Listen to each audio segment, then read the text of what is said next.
अऊज़ु बिल्लाहिस समीइल अलीम मिनश शैतानिर लईनिर रजीम। बिस्मिल्लाहिर रहमानिर रहीम। अल्हम्दुलिल्लाहिल मअरूफ़े मिन गैरि रुअयतिन वल खालिक़े मिन गैरि रवियतिन अल्लज़ी लम यज़ल क़ाइमन दाइमन इज़ ला समाउन ज़ातु अबराजिन वला लैलुन दाजिन वला बहरुन साजिन वला अर्ज़ुन ज़ातु मिहादिन वला खल्क़ुन ज़ू इत्माद वस्सलातु वस्सलाम वत्तहिय्यतु वल इकराम अला नबिय्यिर रहमति व खाज़िनिल मग़फ़िरति व क़ाइदिल खैरि वल बरकति व मुन्क़िज़िल इबादि मिनल हलकति सय्यदना व मौलाना अबिल क़ासिम मुहम्मद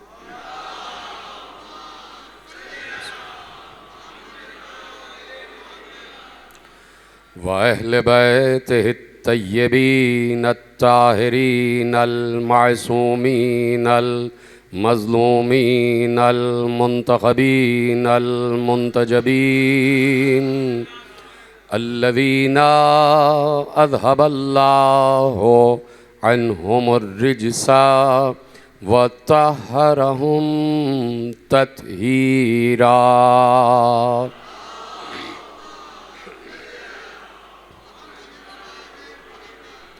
अम्मा बअदु फ़क़द क़ाल अल्लाहु सुब्हानहु व तआला फ़ी मुहकम किताबिहिल मजीद व फ़ुरक़ानिहिल हमीद व क़ौलुहुल हक़।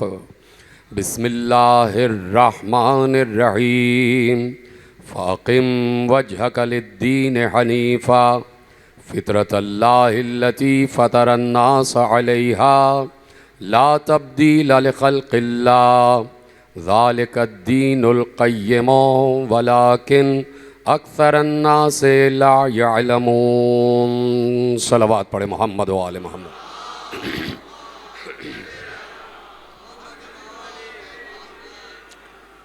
अंजुमन जवादिया के ज़ेर एहतमाम अशरे माह सफ़र की मरकज़ी इमाम बारगाह जाफ़र तैयार में आप हज़रात आज तीसरी मजलिस में शरीक हैं और परवरदिगार आलम का शुक्र है और उसका एहसान अज़ीम है कि उसने हमें ये तौफ़ीक़ात इनायत फ़रमाई हैं कि जिनका ज़िक्र वो हर वक्त करता है उन्हीं के ज़िक्र में हम भी मशगूल रहते। इसलिए कि जो काम हर वक्त हुज़ूरी कुदरत में हो रहा है, जो काम हर वक्त बारगाह तक़द्दुस में हो रहा है, तो वही काम यकीनन अल्लाह चाहता है कि बंदे भी अंजाम दें। इसलिए उसने एक इबादत बंदों को ऐसी सौंप दी कि जिस इबादत का कोई वक्त मुअय्यन नहीं है और वो इबादत किसी वक्त भी की जा सकती है, और इसीलिए उसने उस इबादत को लाज़मान और लामकान करार दिया, और वो इबादत है दुरूद की इबादत। इसलिए कि अल्लाह मुसलसल दुरूद पढ़ता है और पढ़ता रहेगा। यानी आया दुरूद में अल्लाह ने ये अरसा नहीं बताया कि मैं कब तक दुरूद पढ़ूँगा, लिखा है कि वो दुरूद पढ़ता है और पढ़ता रहेगा। तो इसका मतलब है कि दुरूद किसी वक्त की क़ैद में मुक़य्यद नहीं हो सकता, न किसी ज़माने में मुक़य्यद हो सकता। जब ला ज़मान और ला मकान ये काम कर रहा है, तो अगर मैं ये जुमला कहूँ तो यकीनन मारिफत की हदों को छूता हुआ आगे बढ़ेगा कि जब ला ज़मान और ला मकान अल्लाह मुसलसल दुरूद पढ़ रहा है और वो चाहता है कि साहिबान ईमान भी दुरूद पढ़े, तो वो इस दुरूद के ज़रिए से हमें भी किसी न किसी हद तक ला ज़मानियत और ला मकानियत में शामिल कर रहा है, किसी न किसी हद तक। इसलिए कि ला ज़मान और ला मकान तो सिर्फ़ अल्लाह है, लेकिन जब ये अम्र दुरूद, जब ये अमल दुरूद बंदा अंजाम देता है तो ये यकीनन उस काम में शरीक हो जाता है जो काम अल्लाह कर रहा है। और ऐसा करने के लिए अल्लाह ने खुद इरशाद फरमाया और दावत दी है कि ऐ ईमान वालो, तुम भी दुरूद पढ़ो और जो सलाम करने का हक़ है वैसा सलाम करो। तो इसलिए दुरूद भी है और सलाम भी है। तो मैं ये क्यों ना कह दूं कि जब मासूम से पूछा गया कि मौला ये अल्लाह इरशाद फरमा रहा है सूरह मुबारक रोम में कि फ़ितरत अल्लाहिल्लती फ़तरन्नास अलैहा, तो मौला ये फ़ितरत खुदा क्या है कि जिस फ़ितरत पर अल्लाह ने इंसानों को खल्क़ किया। तो देखिए, मैं अक्सर एक जुमला कहता हूँ और वो जुमला आपके अज़हान आलिया में महफूज है कि फ़ितरत खुदा पर बात करना किसी भी बदफ़ितरत की मक़दूर नहीं है, यानी फ़ितरत खुदा। तो और मैं मुसलसल अर्ज़ कर रहा हूँ कि फ़ितरत हमेशा साथ साथ रहती है, जहाँ पर भी कोई जाता है उसकी फ़ितरत साथ जाती है, चाहे वो फ़ितरत आया हो या नेहा हो। और इसीलिए जब बयान किया जाता है तो फ़ितरत ज़ाहिर हो जाती है, और जब तक बयान ना किया जाए तो फ़ितरत पोशीदा ही रहती है। तो ये कैसे हो सकता है कि अल्लाह नाम फ़ितरत तो ले और तारीफ़ फ़ितरत ना बयान करे? तवज्जो है आपकी कि फ़ितरत का लफ्ज़ तो अदा कर दे लेकिन फ़ितरत की तारीफ़ ना करे। और फिर ये कह रहा है कि ला तब्दील लिखल्क़िल्लाह, अल्लाह की खल्लाक़ियत में तुम कोई तब्दीली नहीं पाओगे। ऐसा नहीं है कि वो कल किसी और किस्म का खालिक था, आज किसी और किस्म का खालिक हो गया। कहा उसकी खिलकत में, उसकी खल्लाक़ियत में, उसकी मखलूक में, उसकी तख्लीक़ के तमाम मराहिल में कोई तब्दीली नहीं है। और वो कहता है कि ज़ालिकद्दीनुल क़य्यिम, यही वो दीन है जो बड़ा मजबूत दीन है। तो अब उस दीन को समझने की ज़रूरत है कि जिसे अल्लाह अपने फ़ितरत पर कह रहा है। और ये किसने बताया? देखिए, आज तक कुरान हमारे हाथों में मौजूद है, हमारे घर में मौजूद है, और वो बड़ा जुमला आपके अज़हान आलिया में महफूज है कि अमीरुल मोमिनीन हज़रत अली इब्न अबी तालिब अलैहिस्सलातु वस्सलाम ने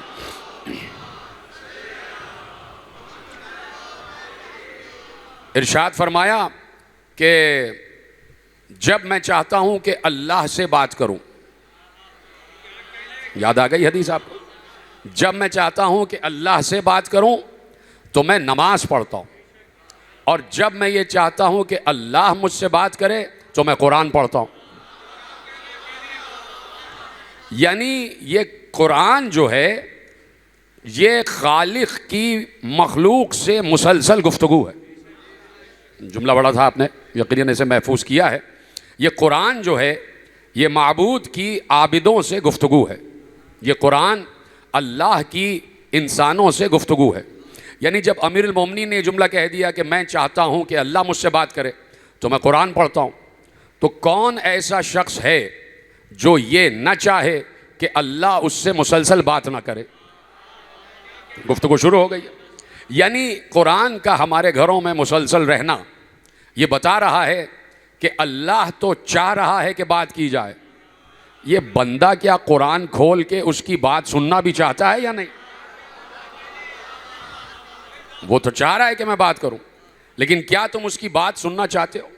क्या तुम चाहते हो कि वो तुमसे बात करे? तो अब अल्लाह का एक कदीम कलाम हमारे घरों में मौजूद है, और इतना कदीम कि उसकी क़िदामत का अंदाज़ा नहीं लगाया जा सकता। इसलिए कि पूछा गया था, और यहीं पर मैंने किसी तकरीर में अर्ज़ किया कि मौला से पूछा गया कि वो कौन सी चीज़ है जो अल्लाह की मखलूक नहीं है। याद है? कुछ लोगों को याद होगा कि वो कौन सी शय है जिसे अल्लाह ने खल्क नहीं किया, जिसका खालिक अल्लाह नहीं है। तो इसका जवाब भी उसी ने दिया कि जो फितरत खुदा से करीब है, जो फितरत खुदा का मुअज्जिन है, जो फितरत खुदा का मुअलिन है, ऐलान करने वाला। तो अली ने कहा वो कुरान है, इसलिए कि कुरान अल्लाह का इल्म है और अल्लाह का इल्म उसकी ज़ात है और उसकी ज़ात अज़ली है, उसकी ज़ात अज़ली है। हालांकि इस पर बहस है और गुफ्तगू है कि कोई जो मकतब फ़िक्र है वो कुरान को मखलूक मानता है और कोई नहीं मानता, कोई कुरान को हादिस मानता है, कोई कुरान को कदीम मानता है। तो जो कहते हैं कि ज़बान के एतबार से कुरान को लिया जाएगा तो वो कहते हैं कि ज़बान हादिस है, और जो कहते हैं कि इल्म के हिसाब से कुरान को लिया जाएगा तो इल्म कदीम है, इल्म कदीम है। अगर कुरान इल्म खुदा है तो यकीनन कुरान कदीम है, इसलिए कि इल्म कदीम है और इल्म ज़ात खुदा है और ज़ात खुदा अज़ली है, वो कभी भी ऐसा नहीं है कि वो हुदूस की मंजिल पर आया हो। तो इसलिए फितरत खुदा को समझने की ज़रूरत है। तो अब मैंने मौजू इसीलिए करार दिया कि वो कौन अशख़ास हैं, वो कौन सी हस्तियाँ हैं कि जो हमें बताएंगी कि फितरत खुदा क्या है। तैयार हैं सुनने के लिए? हैं सब मेरे साथ? कि वो कौन सी हस्तियाँ हैं कि जो हम पर ये बात आया कर दें कि फितरत खुदा क्या है।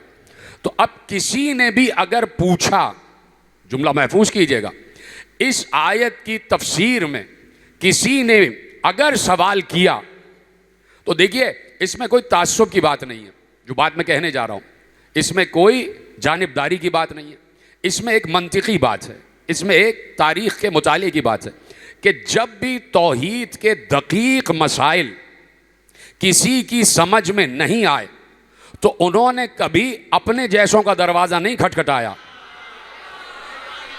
जीते रहें, सलामत रहें।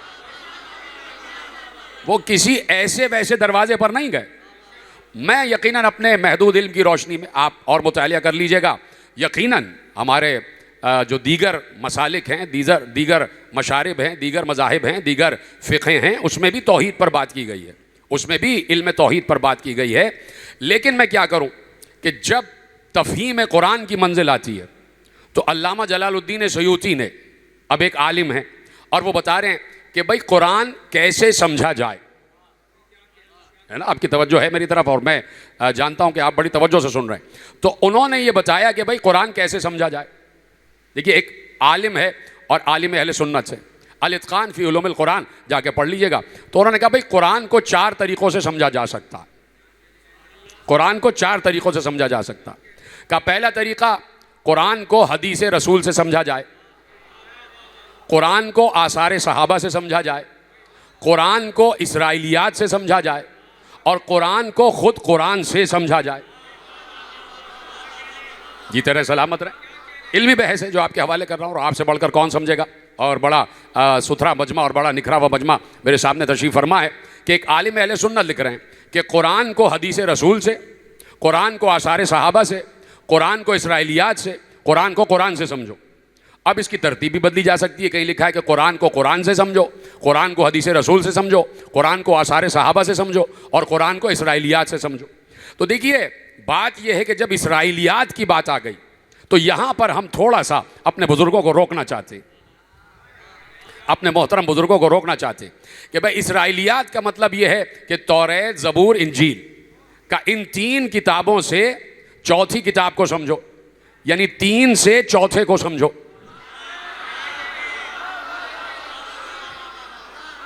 यानी तौरात, ज़बूर, इंजील का इन किताबों से कुरान को समझो। तो देखिए उस वक्त ये बात यकीनन बड़े अदब के साथ, बड़े एहतराम के साथ, कि उस वक्त ये बात मुहकम करार पाती कि अगर तौरात, ज़बूर और इंजील मनसूख ना हो गई होती। जीते रहें, सलामत रहें। आपसे बढ़कर कोई समझ नहीं सकता कि भाई तौरात, ज़बूर, इंजील मनसूख हो गई। अब अगर ले लीजिए आप इंजील को, कि मसलन इंजील से ही कुरान को समझना है, तो कौन सी इंजील से? भाई इंजील मती है, इंजील लूका है, इंजील यूहन्ना है, इंजील मकूकस है। 4 इंजीलें हैं जो 4 हवारियीन से मंसूब हैं। कौन सी इंजील से? अब वो ये भी बता दे भाई कौन सी इंजील से। अगर हम लूका की इंजील से लें तो मती वाला कहेगा हमसे क्यों ना लिया। हाय हाय। अगर हम लूका वाली इंजील से लें तो यूहन्ना कहेगा कि हमारी इंजील से क्यों ना लिया। तो ये भी तसरीह हो जाए कि भाई कौन सी इंजील, कौन सी तौरात और कौन सी ज़बूर। और इंजील में भी कई सफ़र हैं, कौन से सफ़र को सही माना जाए और कौन से सफ़र को सही ना माना जाए। तो इसलिए जो चीज़ें अल्लाह ने मनसूख कर दी उन्हें कैसे राइज किया जा सकता है? नहीं, आप तक बात नहीं पहुंची। जो चीज़ें परवरदिगार ने मनसूख कर दी वो चीज़ें किसी राइज को कैसे समझाएंगी? मनसूख शुदा किसी राइज को कैसे समझाएगा? मसलन देखिए, एक बहुत बड़ा मरहला है, एक बहुत बड़ा मसला है, एक बहुत बड़ा कज़िया है तारीख़ इस्लाम का, और वो ये है कि पैगंबर ने अली से कहा था कि मेरे बाद कुरान आप जमा कीजिएगा और जमा करने के बाद उम्मत के हवाले कर दीजिएगा। लोगों ने लिखा कि भाई कोई कातिबे वही थे, कोई कातिबे वही थे, और पैगंबर उन्हें कहते थे ये लिख लो, ये लिख लो। वो किताबत कर रहे हैं, किताबत कर रहे हैं। तो जब पैगंबर कह रहे हैं लिख लो, तो यकीनन उनके पास कागज़ और कलम होगा। ये पीछे वाले हजरात भी मेरा साथ देते जा। भाई जब रसूल कह रहे हैं कि तुम लिख लो तो उनके पास कागज़ कलम होगा। कहीं नहीं मिलता कि उन्होंने किसी से ऊँट की हड्डी मांगी हो, या कहीं से दरख्त की कोई छाल मांगी हो, या खजूर का पत्ता मांगा हो। यकीनन जब पैगंबर के पास बैठे हैं तो उन्हें अलर्ट होकर बैठना है, इसलिए कि उन्हें पता है कि किसी वक्त भी रसूल पर वही आ सकती है, और मैं कातिब हूँ तो मुझे लिखना है, मेरी जिम्मेदारी है। तो भाई उन्होंने लिखा होगा ना सारा।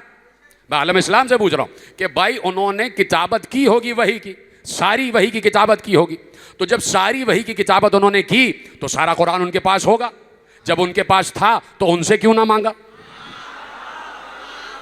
हाय हाय हाय। भाई जब कातिबे वही के पास कुरान है तो कातिबे वही से क्यों नहीं लिया? अब सवाल ये है कि वो कुरान कहाँ गया? पता नहीं कि मेरी बहस आप तक पहुंच रही है नहीं पहुंच रही। भाई जो कातिबे वही ने कुरान लिखा था वो कहाँ गया? वो नापैद हो गया। अगर वो वैसा ही होता तो फिर किसी को जमा करने की ज़रूरत नहीं थी कि भाई जिनके पास जो आयतें हैं वो लेके आ जाएं, हम जमे कुरान कर रहे हैं। तो जब कातिबे वही के पास मौजूद है, अच्छा उन्होंने नहीं दिया तो वो कहाँ है? देखिए सवाल है अपनी जगह, वैलिड सवाल है। और सवाल क्यों कायम किया गया कि लोग हमसे पूछते हैं कि अली वाला कुरान कहाँ है?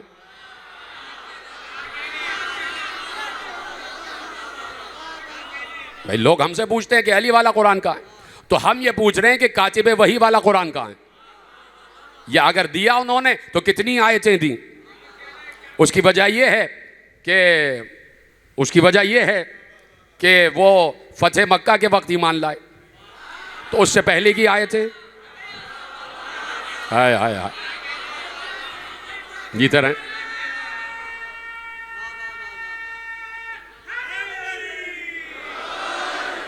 भाई तो उससे पहले की आयतें, वो कौन लिख रहा था? उस वक्त कातिब कौन था? उस वक्त कातिब कौन था? तो अब देखना ये नहीं है कि कौन लिख रहा था कौन नहीं लिख रहा था, देखना ये है कि कौन नुज़ूल वही के पहले लम्हे से लेकर आखिरी लम्हे तक साथ रहा। जी इधर आ जाइए आप तशरीफ। देखना यह है कि कौन नुज़ूल वही के पहले लम्हे से लेकर आखिरी लम्हे तक साथ रहा।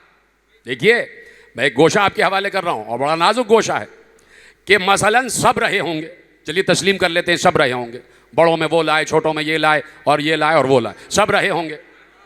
लेकिन मैं इस बात को सराहत के साथ कह रहा हूं इसलिए कि ये बात तारीख ने लिखी और तारीख इस्लाम ने लिखी है, और सिहा सित्ता में ये बात लिखी हुई है, इसलिए अर्ज कर रहा हूं। और अगर सिहा में ना लिखी होती तो शायद मैं अर्ज ना करता कि भाई होंगे बहुत से लोग जो पैगंबर के हर वक्त साथ रहे, लेकिन जंगों में बहुत से लोग तशरीफ ले गए।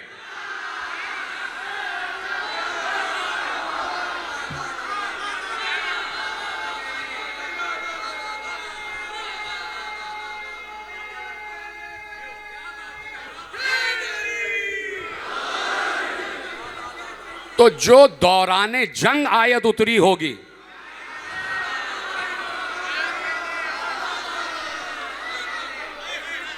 उसको किससे पूछे, उसके मुतालिक किससे पूछे? तो वही तो बताएगा ना कि जो उस वक्त भी मौजूद था जो उस वक्त भी मौजूद था कि किसी भी मार्के में कोई आयत उतर रही है तो मुसलसल किसी को साये रसूल बन के साथ रहना है, साये रसूल बन के साथ रहना है।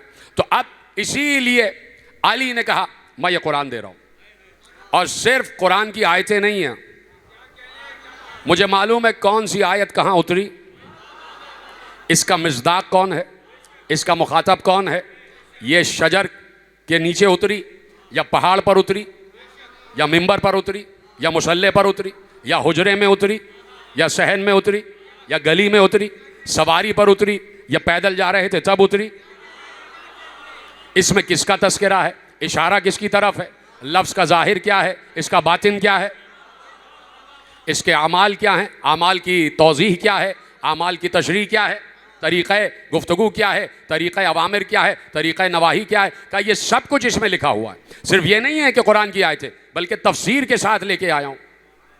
अब जुमला अगर ये हो जाता कि हमें ये कुरान नहीं चाहिए, अजीब बात कहने जा रहा हूँ, अगर जुमला ये आता कि हमें ये कुरान नहीं चाहिए तो शायद हम भी फिर रुक जाते, लेकिन ये कहा गया कि हमें आप वाला कुरान नहीं चाहिए।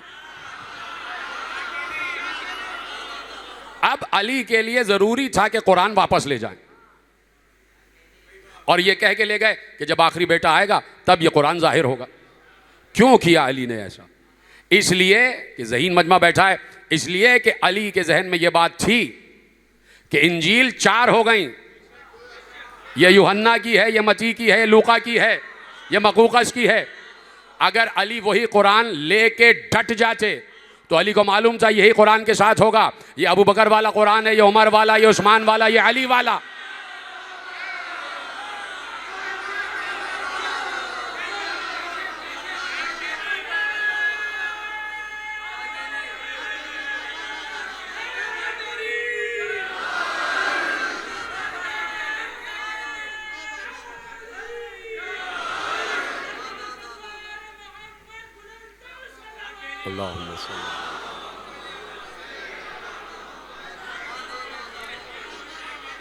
तो अली ने कुरान को पारा पारा होने से बचाया,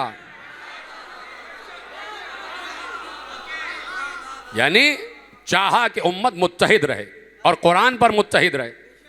तो यकीनन यानी इत्तिहाद का कोई किस्सा भी ऐसा नहीं है जो अली के जिक्र के बगैर मुकम्मल हो जाए, यानी इत्तिहाद की बुनियाद रखी ही अली ने रखी। तो कहा चलो ये कुरान जो है बिल्कुल सही है और कुरान में तहरीफ नहीं हो सकती, और यह बात भी तय है कि हम तहरीफ कुरान के कायल ही नहीं हैं, हमारे यहाँ तहरीफ कुरान नहीं है। इसलिए कि देखिए अल्लाह कह चुका था कि इन्ना अलैना जमअहु व कुरानहु, एक तो इसका जमा करना भी हमारी जिम्मेदारी है। कहाँ बैठे हैं आप? इन्ना अलैना जमअहु व कुरानहु, इसका जमा करना भी हमारी जिम्मेदारी है और इसकी क़िरात करवाना भी हमारी जिम्मेदारी है। और फिर क्या कहा? इन्ना नहनु नज़्ज़लना ज़िक्रा व इन्ना लहु लहाफ़िज़ून, हम ही ने इस जिक्र को नाजिल किया है और हम ही इसकी हिफाजत करने वाले। बड़ी अजीब गुफ्तगू हो रही है आज, और आपके बिल्कुल जहन से करीब होकर। जब सूरह माइदा की बात आई तो नौजवानों के लिए अर्ज़ कर रहा हूँ, कहा भाई आयात की तरतीब में तो फ़र्क है। अल-यौम अकमलतु लकुम दीनकुम व अतममतु अलैकुम निअमती व रज़ीतु लकुमुल इस्लाम दीना, आज हमने नेमत को कामिल कर दिया, नेमत को तमाम कर दिया, दीन को कामिल कर दिया और इस्लाम से राज़ी हो गए। कहा कि ये आयत तो आखिरी होनी चाहिए थी, और या अय्युहर रसूल बल्लिग मा उन्ज़िला इलैक मिन रब्बिक व इन लम तफ़अल फमा बल्लग़्ता रिसालता, कि हे रसूल जिस बात की जिम्मेदारी आपको दी गई है उस बात की तबलीग कर दीजिए। तो कहा इस आयत को पहले होना चाहिए था, बल्लिग वाली आयत को, और अकमलतो वाली आयत को बाद में होना चाहिए था, लेकिन अकमलतो वाली आयत पहले है और बल्लिग वाली आयत बाद में। अब देखिए कौन जवाब दे इसका, कि भाई अकमलतो वाली आयत सूरे के शुरू में है और बल्लिग वाली आयत सूरे के दरमियान में, तरतीब हालांकि उलट होनी चाहिए थी। तो जब एतराज करने वाला कोई बड़ा शातिर हो तो जवाब देने वाला भी सलमान सिफत होना चाहिए, जवाब देने वाला भी सलमान सिफत, जो फिक्र आइम्मा को समझता हो और जिसकी फितरत हो ही फितरत इस्लाम। एक बार हमारे आलिम ने जवाब दिया, कहा सुनो, ये तो तरतीब में फर्क है ना, ये जरूरी था इसलिए कि किसी और मौके की आयत को कहीं और लगाकर अल्लाह ने उस आयत के मतन को महफूज किया है। पता नहीं बात ही नहीं पहुंची। का किसी और मौके की आयत को किसी और जगह रखकर अल्लाह ने उस आयत की हिफाजत की है। अगर वहीं वो आयत रख दी जाती तो शायद आयत में उलटफेर होता या आयत के मिज़दाक को बदल दिया जाता। का जो अल्लाह ने कहा है ना कि इन्ना नहनो नज़्ज़लना ज़िक्र व इन्ना लहू लहाफ़िज़ून, हम ही इसकी हिफाजत करने वाले हैं, तो कहा यह तरतीब में फ़र्क असल में हिफाजत कुरान के लिए है। शायद मैं पहुंचा सका और समझा सका। तरतीब में फ़र्क हिफाजत कुरान के लिए है, इसलिए कि अल्लाह कह रहा है कि हम ही इसके मुहाफ़िज़ हैं, इसलिए कि किसी और की तरफ ये आयत मोड़ दी जाती तो अल्लाह ने बाज़ आयतों को और बाज़ चीज़ें पैगंबर पर पूरे जैसे सूरह मादा यकबारगी नाजिल हुआ था और फिर उसके बाद जिब्राइल ने आके बताया कौन सी आयत पहले पढ़नी है कौन सी बाद में। देखिए रमूज़ कुरान की बात हो रही है, यानी पूरा सूरा उतरा उसी हैसियत में जैसे आज मौजूद है, लेकिन जिब्राइल ने आके बताया कि ये आयत अब पढ़नी है और वो आयत बाद में पढ़नी है, जबकि पूरा सूरा पैगंबर के कल्ब पर नाजिल हो चुका था। तवज्जो फरमा ली ना आपने। तो इसलिए जिसने भी तौहीद के दकाइक पर बात करना चाहिए तो वो हमेशा आया आले मोहम्मद के दरवाजे पर, हमेशा आले मोहम्मद के दरवाजे पर आया और उसने आले मोहम्मद से पूछा कि ये बताइए कि फितरतुल्लाह है क्या। इतनी तमहीद के बाद जुमला आपके हवाले कर रहा हूं ताकि हर गोशा वाज़े हो जाए कि ये बताइए कि अल्लाह जिस फितरत की बात कर रहा है वो फितरत है क्या। तवज्जो है। अब जो मासूम जुमला कहेंगे वो वही जुमला होगा कि अगर रसूल से पूछा जाता तो रसूल भी यही जवाब देते, और रसूल का जवाब वही होगा कि अगर अल्लाह से पूछा जाए तो अल्लाह भी यही जवाब देता। तो सुनने के लिए तैयार है कि जब फितरत की बात आई और पूछा गया कि फितरत अल्लाह क्या है, तो एक बार मासूम ने इरशाद फरमाया अल्लाह की फितरत है ला इलाहा इल्लल्लाह मुहम्मदुर रसूलुल्लाह अलीयुन वलीयुल्लाह। का इस फितरत पर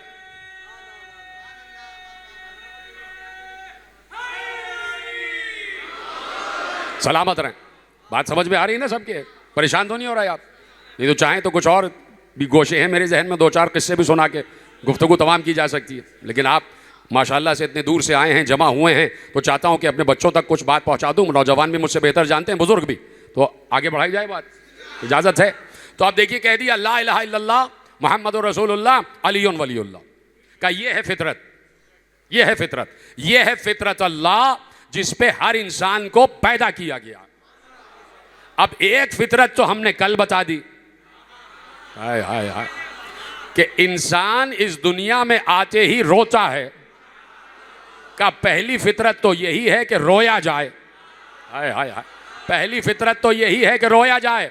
अल्लाह ने इंसान की फितरत बनाई है गिरिया, आते ही हंसता नहीं है, आते ही रो रहा है, इसलिए कि कल मैं कह चुका कि मुसलसल तरक्की की मनाजिल तय कर रहा है। और जब एक जाजिर फरिश्ता, अल्लाह ने फज़्ज़ाजिरात ज़जरन, ये लिखा है कि झिड़कने वाले फरिश्ते, सख्ती करने वाले फरिश्ते, सरजनिश करने वाले फरिश्ते, तो कहा कि जब वज़े हमल की बारी आती है तो अल्लाह जाजिर फरिश्ते को नाजिल करता है और वो बच्चे को इस दुनिया में लेके आता है।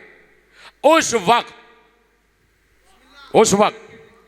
हाय हाय, अभी कहूं या बाद में कहूं, देखिए कुरान की एक आयत है। अब मैं आपको हल्फिया कह रहा हूं, इतने गोशे मेरे सामने इस वक्त खुल रहे हैं कि मैं उसमें से स्क्रूटनी कर रहा हूं कि कौन सा अभी पढ़ूं और कौन सा बाद में, कौन सा रोक लूं। अब देखिए कुरान की एक आयत है, वशारिकहुम फिल अम्वाले वल औलाद। का ये शैतान जो है ना, ये इनके माल में भी शरीक हो जाता है, इनकी औलाद में भी शरीक हो जाता है। हाय हाय हाय हाय हाय हाय, कोई है मेरा साथ देने वाला? अल्लाह कह रहा कि वो इनके माल में भी शरीक हो जाता है, इनकी औलाद में भी शरीक हो जाता है। कहा मौला ये औलाद में शरीक होना कैसे शरीक हो जाता है? कहा भाई वहां से वो अहद लेके चला, अल्लाह ने उसे, पहले तो वो मोहलत मांग रहा था क़यामत तक की, अल्लाह ने कहा क़यामत तक की नहीं, वक्त मालूम तक की मोहलत है, वक्त मालूम तक की मोहलत है, जो चाहे कर। दाएं से बहकाऊंगा, बाएं से बहकाऊंगा, आगे से पीछे से बहकाऊंगा, इनको बहकाता जाऊंगा और कहीं और बैठ के नहीं बहकाऊंगा। जो रास्ता तेरी तरफ जा रहा है उस पर बैठूंगा। इसका मतलब है शैतान जानता है कि सिराते मुस्तकीम क्या है। जीते रहें, सलामत रहें आप। इसका मतलब है शैतान को मालूम है सिराते मुस्तकीम क्या है, मालूम है, इसलिए वो सिराते मुस्तकीम पर बैठता है। और सिर्फ ये नहीं कहा कि सिराते मुस्तकीम का, सिरातकल मुस्तकीम, तेरी सिराते मुस्तकीम, यानी वो सिराते मुस्तकीम नहीं जिसे बंदे समझ लेंगे, वो सिराते मुस्तकीम जो तू जानता है, तुझे जो मालूम है वो मुझे भी मालूम है। तो मैं उसी सिराते मुस्तकीम पर बैठ जाऊंगा और हर आने वाले को बहकाऊंगा, दाएं से, बाएं से, आगे से, पीछे से। और अब वो वहां से इजाजत लेके चला। कहा भाई क्या क्या? कहा कि मुझे इजाजत दे कि मैं इनके नुत्फों में शामिल हो जाऊं, मैं खून बन के इनकी रगों में दौड़ूं, मैं इनके माल में शरीक हो जाऊं, मैं इनके अमवाल में, इनकी औलाद में शरीक हो जाऊं। अल्लाह कह रहा ले जा। ये भी इजाजत दे दी, ये भी इजाजत दे दी। इस बात पर बार बार इजाजत दे रहा था कि उसे एक इत्मीनान था। कहा कुछ भी कर ले, तू मेरे मुखलस बंदों को नहीं बहका सकता। जीते रहे आप। कहा कुछ भी कर ले, तेरा जोर मेरे मुखलस बंदों पे नहीं चलेगा, तू मेरे मुखलस बंदों को नहीं बहका सकता। तो अब वहां से इजाजत लेके चला तो नुत्फे में शामिल हो जाता है। भाई आप चुप क्यों हो गए? मासूम का कौल है, नुत्फे में शामिल हो जाता है। तो अच्छा, ये बातें लिखी हुई हैं, सब आपके घरों में किताबें मौजूद हैं, मफातिहुल जिनान में भी हैं और दीगर किताबें जो हैं उसमें ये सब लिखी हुई बातें कि जहाँ पर आदाब निकाह वगैरह चीज़ें लिखी हुई हैं, वहाँ ये सब चीज़ें लिखी हुई हैं। कोई नई बात आपके हवाले नहीं कर रहा। कहा भाई औलाद में भी शामिल हो जाता है, नुत्फ़ों में शामिल हो जाता है। तो मासूम से पूछा गया कि मौला नुत्फ़े में कैसे शामिल होता है? कहा अगर बिस्मिल्लाहिर्रहमानिर्रहीम नहीं कहा, हाय हाय हाय, जो समझ गए उनको मेरा सलाम है। भाई मासूम ने तो लिखवा दिया मुस्कुरा के कि बिस्मिल्लाहिर्रहमानिर्रहीम के बगैर जो भी काम होगा उसमें शैतान शामिल हो जाएगा। मासूम मुस्कुरा के हमारी तरफ देख रहे हैं। अब तुम इनको बता दो कि बिस्मिल्लाह की बा कौन है?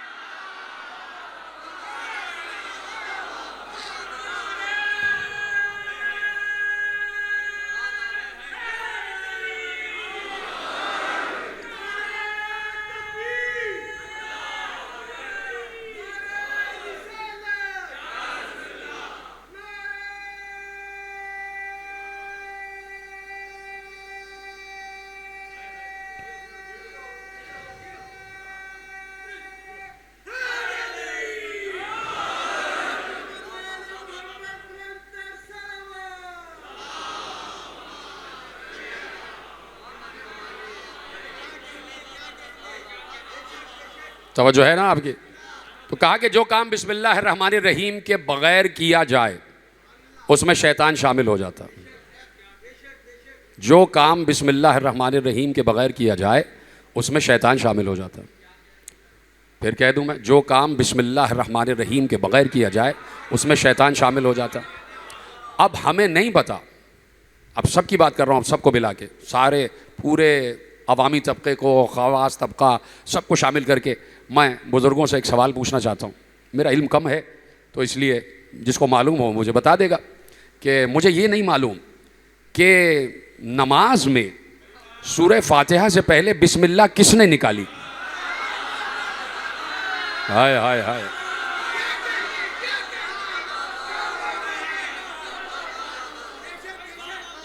अच्छा, जहां नमाज भी बिस्मिल्लाह के बगैर पढ़ी जा रही है तो क्या उस नमाज में भी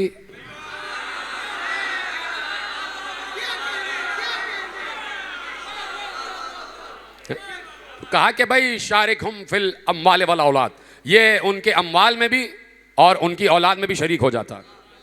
तो अब पूछा, मासूम से पूछा, मेरे और आपके पांचवें इमाम मोहम्मद बाकर सल्लल्लाहु वसल्लम अलैहि,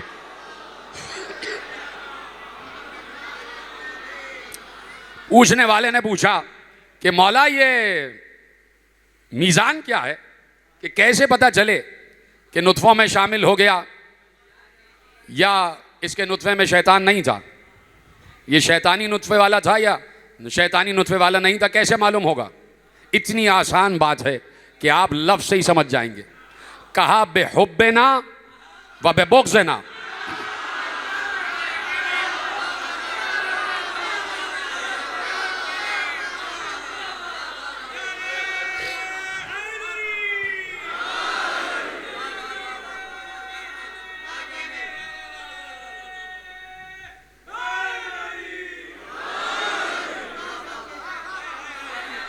का हमारी मोहब्बत और हमारे बुग़्ज़ से समझ लेना।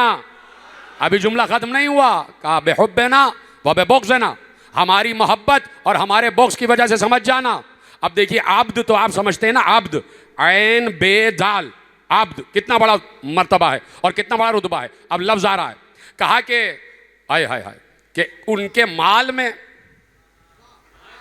और उनकी औलाद में शरीक हो जाता है। और कैसे समझोगे? बेहुब्बना व बेबुग़्ज़ना, हमारी मोहब्बत और हमारे बुग़्ज़ से। मन अहब्बना, जो हमसे मोहब्बत करता है, काना नुतफतुल अब्द, वो अल्लाह के बंदे का है।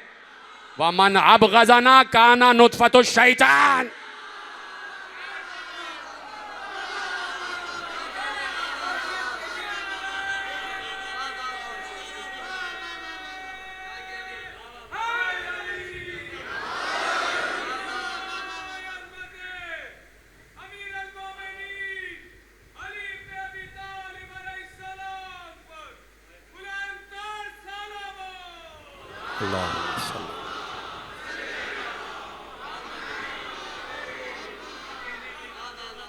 तवज्जो फरमाई ना आपने। तो कहा कि हमारे बुग़्ज़ और मोहब्बत से समझ लेना, जो मोहब्बत करता है वो अब्द वाला है, वो इबादत गुजार का बंदा है, वो इबादत गुजार की नस्ल है। और जो बुग़्ज़ रखता है, समझ लेना शैतान शरीक है, शैतान शरीक है। तो जिसकी बुनियाद जैसे उठे, हाय हाय हाय हाय, उसी को फितरत कहा जाता है। हाय हाय हाय, उसी को फितरत कहा जाता है। अब जिसकी फितरत में ही बुग़्ज़ अहले बैत हो, तो आप उसे कितनी ही दलील क्यों ना दे दें, 1400 बरस बाद पलट पलट के कहेगा ये अली इतने बड़े क्यों हो गए, ये नौहा क्यों है, ये मातम क्यों है, ये रोना क्यों है। इसलिए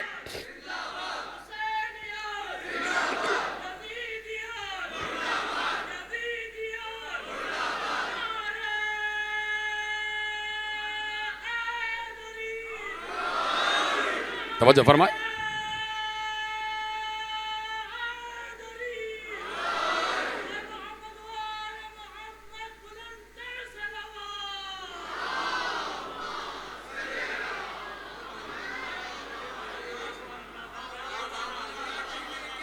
सलामत रहें आप।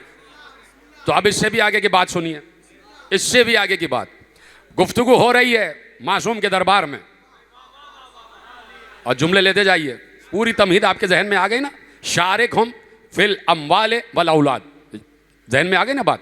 मासूम के दरबार में बात हो रही है और गुफ्तगू आई हज्जाज बिन यूसुफ की। का हज्जाज बिन यूसुफ ना कहो, हज्जाज बिन शैतान कहो। हाय हाय हाय, कहा कि वो इब्ने शैतान है। इसलिए नहीं पढ़ूं कि नहीं पढ़ूं, इसलिए कि देखिए तकद्दुस भी मिंबर का है, मैं इशारों में बात करता हूं और तकद्दुस बरकरार रखना है इशारों में। का इसलिए कि एक बार इसकी ज़ौजा अपने हुजरे में थी और यूसुफ अपनी ज़ौजा के पास आया, ज़ौजा ने उसे बाहर भगा दिया और कभी आने ही नहीं दिया करीब, लेकिन फिर यह पैदा हो गया। हाय हाय हाय, कि कभी अपनी ज़ौजा के पास गया ही नहीं इसका बाप, और हज्जाज फिर भी दुनिया में आ गया।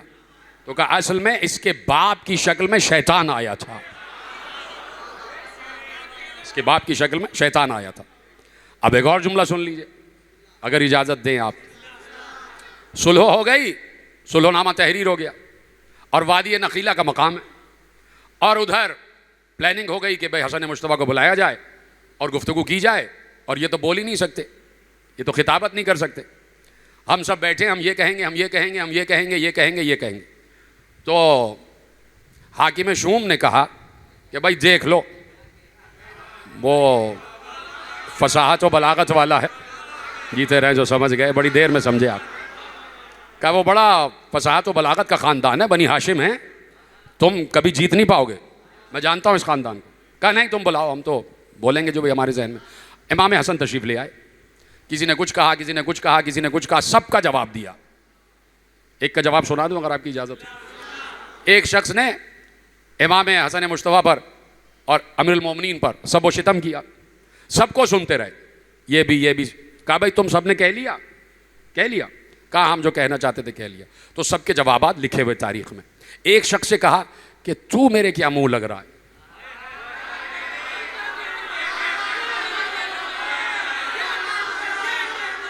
तू मेरे क्या मुंह लग रहा है? जाके पूछ, सब में मशहूर है, जब तू इस दुनिया में आया था तो 6 लोग दावेदार थे, कुरान अंदाजी से पता चला कौन है।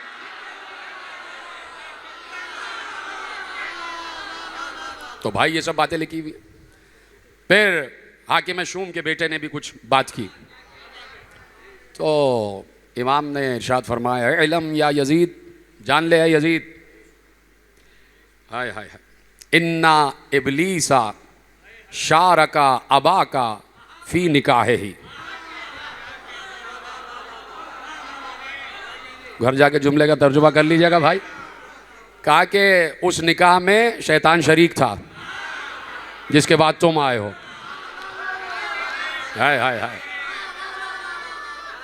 तो देखिए फितरत कैसे डेवलप होती है, फितरत कैसे डेवलप होती है। इसलिए जब पैगंबर से पूछा गया कि या रसूल अल्लाह ये बताइए कि असास इस्लाम क्या है, इस्लाम की बुनियाद क्या है, और इस्लाम 1400 बरस पहले का मजहब नहीं है, इस्लाम अजली मजहब है। इसलिए कि अल्लाह कह चुका कि इन्ना दीन इंदल्लाहिल इस्लाम, दीन तो अल्लाह के नज़दीक इस्लाम ही है।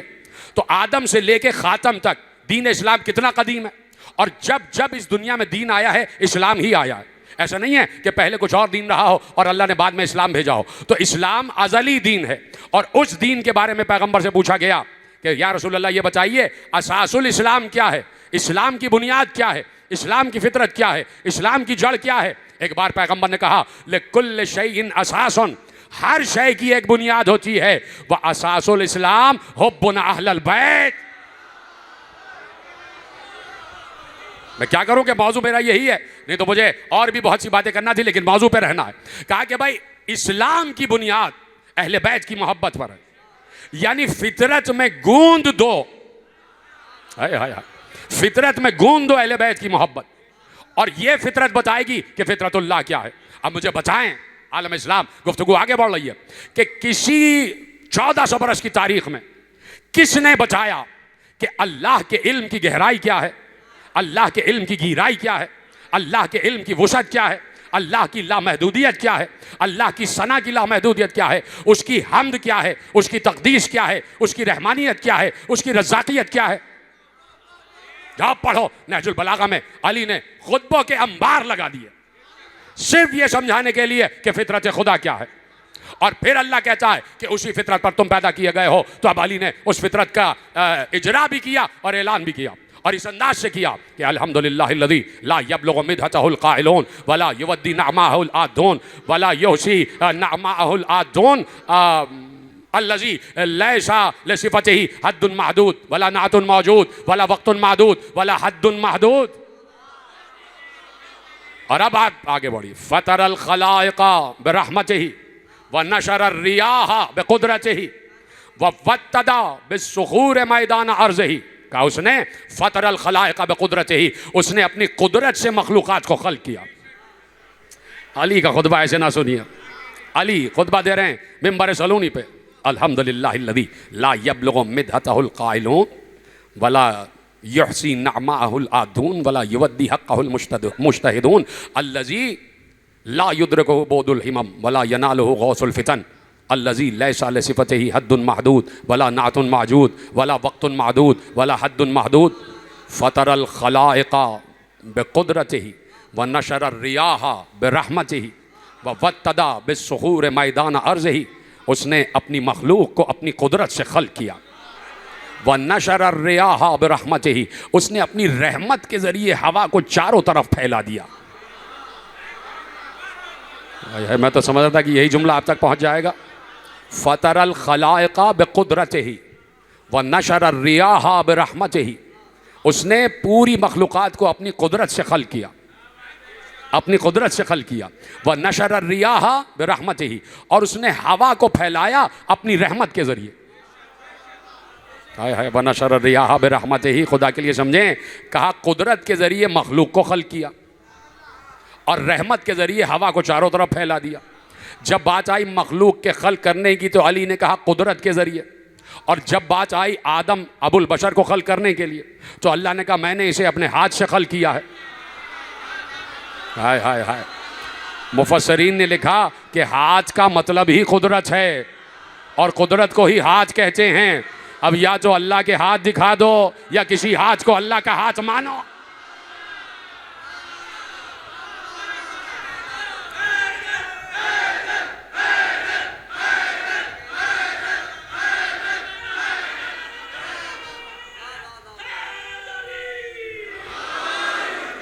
वफ़त्तदबिस्सुखूर मैदाना अर्ज़ ही, सुनिएगा जुमला, और यहीं से मैं एक जुमले से मुत्तसिल हो रहा हूं कि उसने इस लरसती हुई जमीन को पहाड़ों की मीखें लगाकर ठहराया।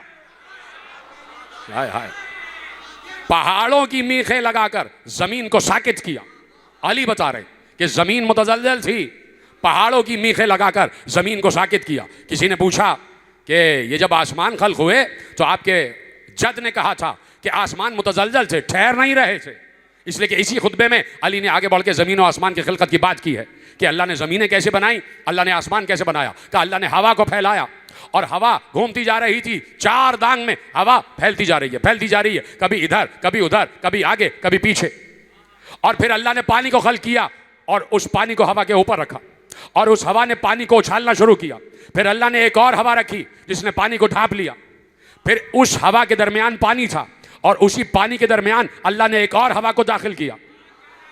उस हवा ने अंदर से पानी को उछाला, बाहर की हवा बाहर से उछाल रही थी, अंदर की हवा अंदर से उछाल रही थी। जब पानी उछला तो उससे झाग पैदा हुए और जब झाग पैदा हुए तो झाग से अल्लाह ने आसमानों को बनाना शुरू किया। हाय हाय हाय। क्या उस झाग से अल्लाह ने आसमानों को बनाया और वो आसमान मुतज़ल्ज़ल थे, सैयारे मुतज़ल्ज़ल थे, ठहर नहीं रहे थे, आसमान को करार नहीं आ रहा था। तो मासूम से पूछा गया कि आसमानों को करार कैसे आया? का अल्लाह आसमान बनाता जा रहा था और लिखता जा रहा था अलीयुन वलीउल्लाह, अलीयुन वलीउल्लाह।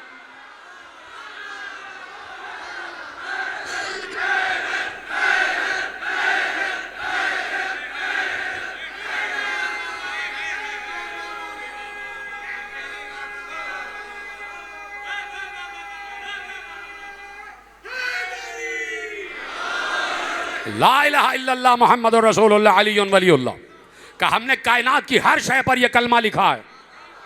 ये नाम हमने कायनात की हर शय पर लिखे हुए हैं। आगे आने वाली तकरीरों में इसकी तफसील अर्ज करूंगा। और फिर मौलाना ने इरशाद फरमाया अव्वलुद्दीन, दीन की इब्तिदा। इजाजत है बात आगे बढ़ाऊं? मौजू है तो मुझे इस पर रहना है। अव्वलुद्दीन मारिफतहु, दीन की बुनियाद ये है कि उसको पहचाना जाए। इसी खुतबे को तसलसल से आगे पढ़ लो। अव्वलुद्दीन मारिफतहु, दीन की बुनियाद ये है, दीन की इब्तिदा ये है कि अल्लाह को पहचाना जाए। यानी कोई अगर उसे नहीं पहचानता तो उसके दीन की बुनियाद मुतज़ल्ज़ल है, बुनियादें कमजोर है। देखिए हमारे के बहुत बड़े आलिम गुजरे, अल्लामा हिल्ली अलैहि रहमा, बहुत बड़े आलिम। यानी लफ्ज़ अल्लामा उन्हीं के लिए है। ये हम लोग तो ऐसे ही लिख रहे हैं, खामखई लोग लिख देते हैं, हम कोई अल्लामा अल्लामा नहीं है, कोई भी नहीं। अल्लामा वो थे अल्लामा हिल्ली। तो उन्होंने एक किताब है शेखुत ताइफा, शेख तूसी की, जिनकी मरकज़ जो है वो मौला के हरम के बिल्कुल सामने है। तो उन्होंने किताब लिखी थी मिसबाहुल मुतहज्जद। उस किताब में सारे अमाल कि नमाज का तरीक़ा और ये तमाम चीज़ें जो फ़ुरुआत हैं उसमें उन्होंने यानी दुआएं भी दी हुई हैं और अमाल के तरीक़े भी बताए हैं और वो तमाम चीज़ें जो शक्कियात हैं, मुब्तिलात हैं, वो सब उसमें तफसील से बयान किया। तो अल्लामा हिल्ली ने एक किताब, एक बाब लिखा, यानी उस पूरी मिसबाहुल मुतहज्जद जो शेखुत ताइफा की किताब थी उसको 10 अबवाब में समेटा। अल्लामा हिल्ली ने 10 अबवाब में कि भाई नमाज के मसाइल हैं, रोज़े के, इसके उसके, सब 10 अबवाब में समेटा दुआएं को सबको, और उसमें 11वें बाब का इजाफा किया।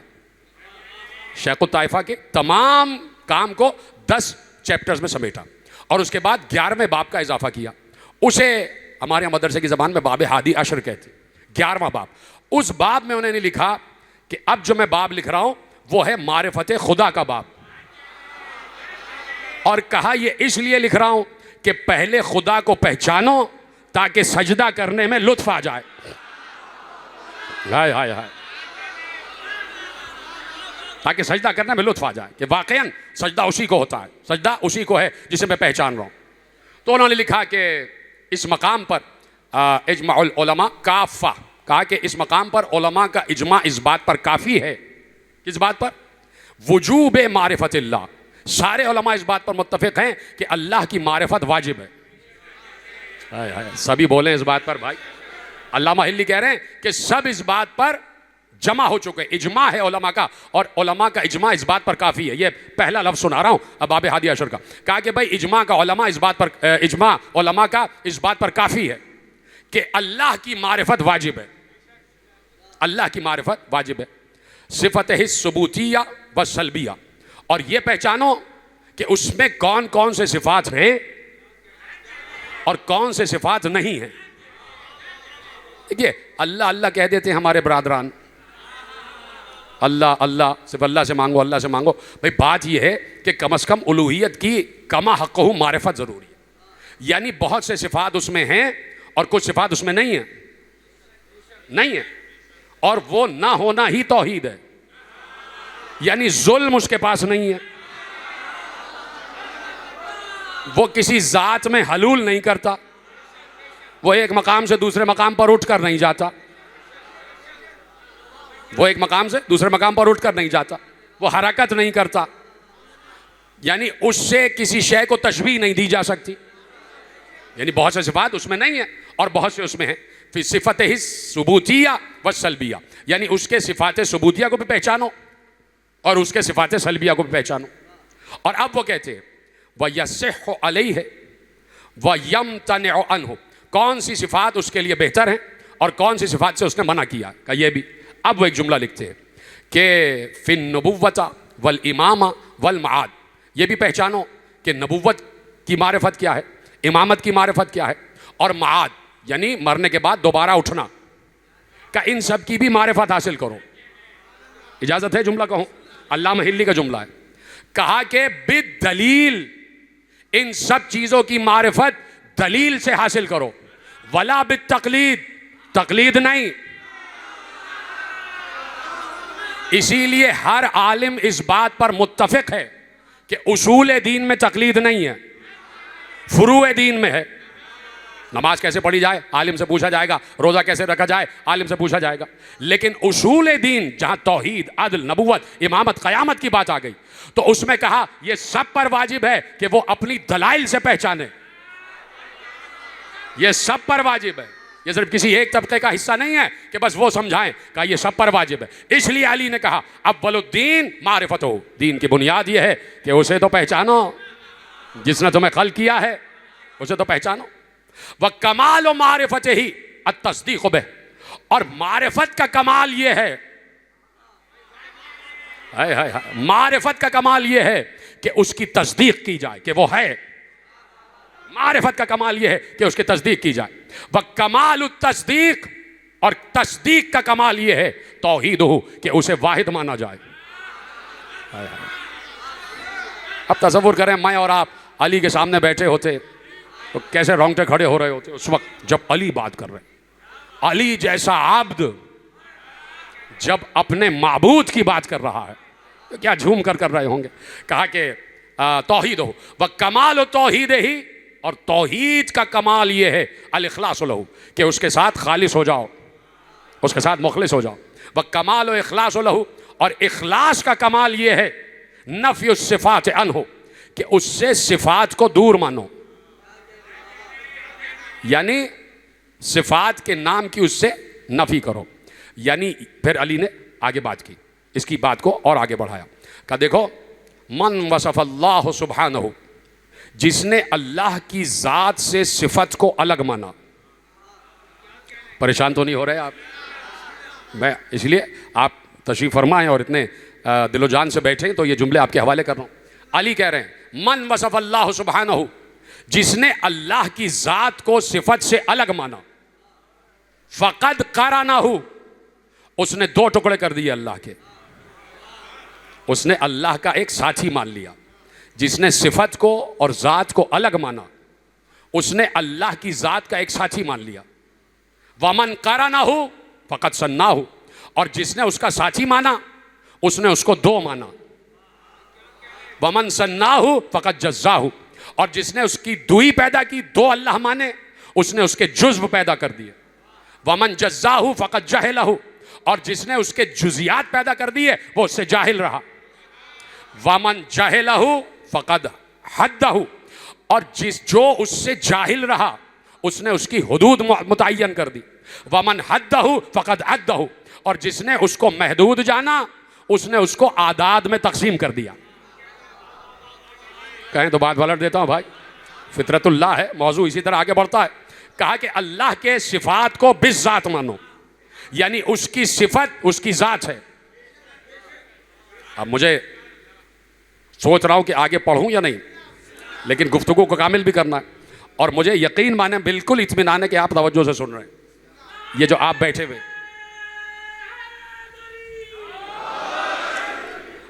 अब ये तो मौला का खुतबा है जो बड़ा तवील है, और पहला खुतबा जो नजर बलागा में लिखा हुआ है, मैंने उसका जुज़ आपके हवाले किया। अबू बशीर ने पूछा इमाम जाफर सादिक अलैहिस्सलातु वस्सलाम से,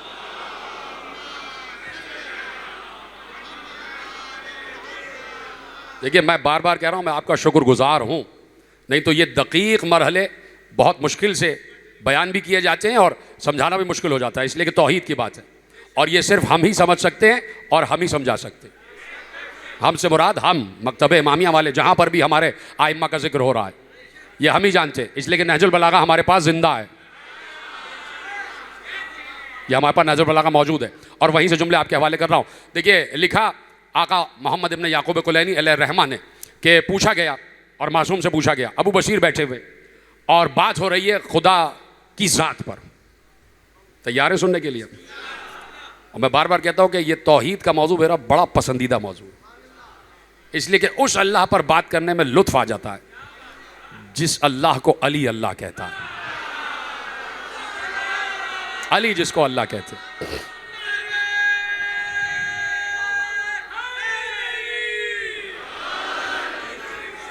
बच्चों से माजरत के साथ अगर उनके लिए कोई बात खुश्क हो रही हो, लेकिन खुश्क में खुश भी तो शामिल है, खे व शीन भी तो है, तो खुशी से कबूल करते जाएं। तो मासूम ने इरशाद फरमाया कि लम यज़लिल्लाहु अज़्ज़ व जल्ल रब्बना, हमारा अल्लाह हर वक्त रब है, हमारा वो अज़ल से है और वो रब है। वल इल्मु ज़ातुहु, और इल्म उसकी ज़ात है। व समअ ज़ातुहु, और समाअत उसकी ज़ात है। वल बसरु ज़ातुहु, बसारत उसकी ज़ात है। वल कुदरतु ज़ातुहु, कुदरत भी उसकी ज़ात है। थोड़ा साथ देंगे तो मैं आगे बढ़ पाऊंगा, हाँ, इसलिए कि मैं बड़ी मेहनत से आपके हवाले कर रहा हूँ। कहा कि वल इल्मु ज़ातुहु, उसकी ज़ात ही इल्म है। देखिए यहाँ पर इतने अफराद बैठे हुए, कोई किसी रंग का है, कोई कोई कपड़े पहना है, किसी का कुछ नाम है, किसी का कुछ नाम है, कोई बैंकर है, कोई डॉक्टर है, कोई एंथ्रोपोलॉजिस्ट है, कोई इल्मुल अब्दान का माहिर है, कोई अच्छा शायर है, कोई अच्छा पेंटर है, कोई अच्छा आर्टिस्ट है, किसी की गला अच्छा है, किसी की आवाज़ अच्छी है, यानी हर एक मुख्तलिफ है सिफत में, सिफत में सब मुख्तलिफ हैं, लेकिन ज़ात सबकी एक है। वो ज़ात क्या है कि सब के सब इंसान है ना, सब के सब इंसान। तो ज़ात हमारी क्या है कि हम इंसान हैं, सिफत मुख्तलिफ हो जाती है, किसी में कोई है सिफत, किसी में कोई नहीं है। अब बात हो रही है अल्लाह की ज़ात की, बात हो रही है अल्लाह की ज़ात की।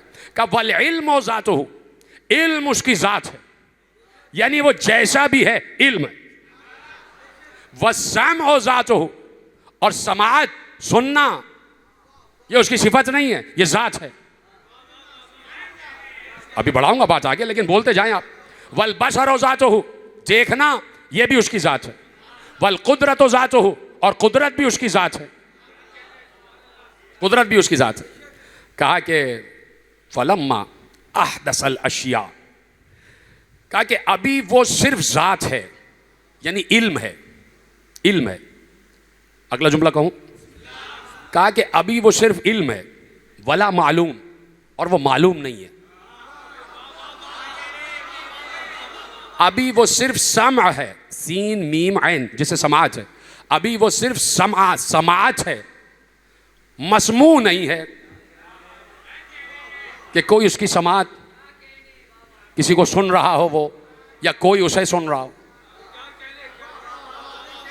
कि अभी वो बशर है, वलल मुबसर, कोई देखने वाला नहीं है। अभी वो कुदरत है, वलल मकदूर, अभी वो सिर्फ कुदरत है, कोई कुदरत लेने वाला नहीं है। समझ रहे हैं बात को? कहा कि अकेला है तो उसकी जितने सिफात है ना उसकी ज़ात का हिस्सा है, वही ज़ात है, जितनी भी सिफतें हैं ज़ात है। कहा कि फलम्मा अहदसल अशिया, जब उसने अशिया को बनाया, जब उसने अशिया को बनाया, वकानल मालूम, फिर वो मालूम हुआ।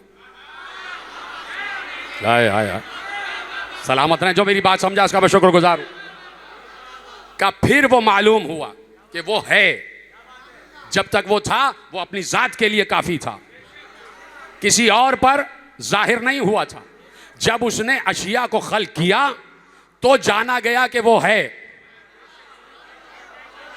हाय हाय हाय हाय, अब यह है जुमला जिसके लिए मैंने जहमत दी। वक़अल इल्म मिन्हु अनिल मालूम, फिर उसने अपने इल्म को मालूम पर जाहिर किया। वस्समअ अलल मस्मू वल बसरा अलल मुबसर वल कुदरता अलल मकदूर, जब मखलूक खल्क हो गई तो उसने अपना इल्म वाक़े किया। मैं झूम रहा हूं, आपकी समातें देखकर मैं खुश हो रहा हूं। जब उसने मखलूक को खल्क किया तो उसने अपना इल्म वाक़े किया, मखलूक पर इल्म जाहिर किया, अपना इल्म नहीं। अगर कह दिया उसका इल्म तो अल्लाह अलग हो जाएगा, इल्म अलग हो जाएगा। इतना आसान नहीं है फितरत खुदा समझना। अगर कह दिया उसका इल्म तो इल्म अलग हो जाएगा, अल्लाह अलग। वो जात ही इल्म है, वो जो है इल्म ही इल्म है। कहा कि फिर उसने इल्म को मालूम पर वाक़े किया। अब इल्म क्या है? वो खुद, यानी वो खुद मालूम पर जाहिर हो गया। तो अब वो पहला मालूम तो तलाश करो।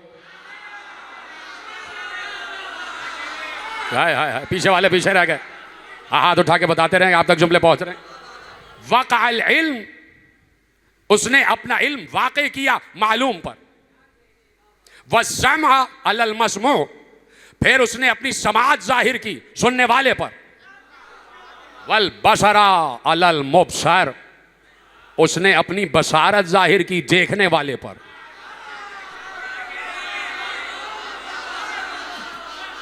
वल कुदरत अलल मकदूर, वो कुदरत के तौर पर जाहिर हुआ, कुदरत बताने वाले पर, जिस तक कुदरत पहुंच रही है। इल्म भी उसकी जात, समाअत भी उसकी जात, बसारत भी उसकी जात, कुदरत भी उसकी जात। कोई है ना कि जो उसकी कुदरत को भी ले रहा है, उसकी समाअत को भी ले रहा है, उसकी बसारत को भी ले रहा है, उसके इल्म को भी ले रहा है।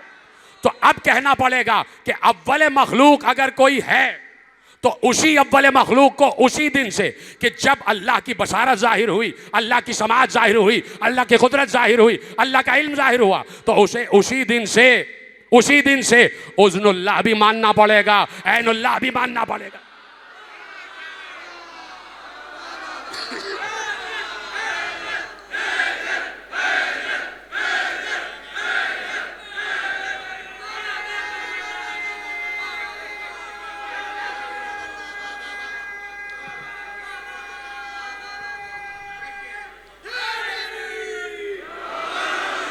सलामत रहें।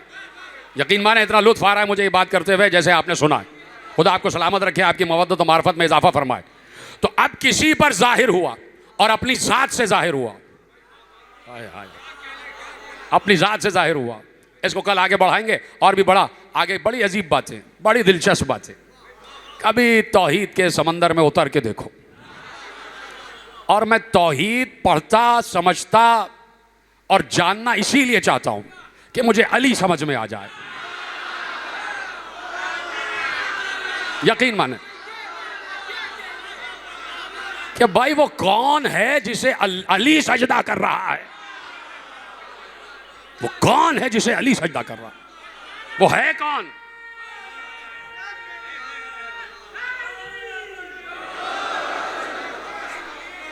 ये समझना है कि वो कौन है जिसे अली सजदा कर रहा।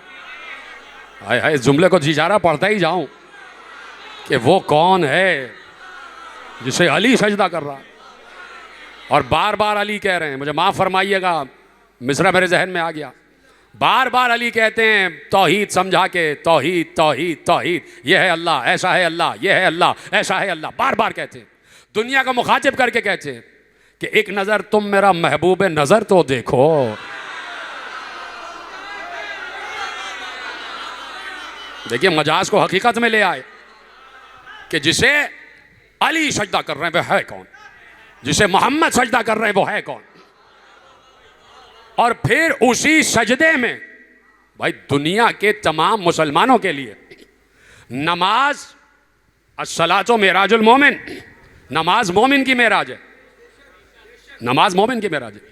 और देखिए नमाज तो बहरहाल वाजिब है, नमाज तो पढ़ना ही पढ़ना है, और सजदा नमाज की मेराज है। नमाज मोमिन की मेराज और सजदा नमाज की मेराज।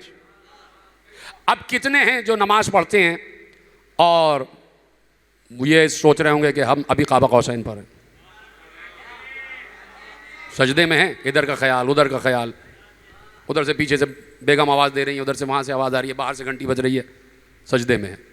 अब इधर ध्यान बढ़ गया इधर उधर। लेकिन अल्लाह तो, रसूल अल्लाह तो गलत नहीं कह रहे, नमाज मोमिन की मेराज है, तो भाई नमाज तो पढ़ ही रहा है। और जब सजदे में जाए तो नमाज को भी मेराज हो जाती है। तो बहरहाल हमें तो नमाज पढ़ना पढ़ लें, इसलिए कि आइम्मा ने हमसे कहा है।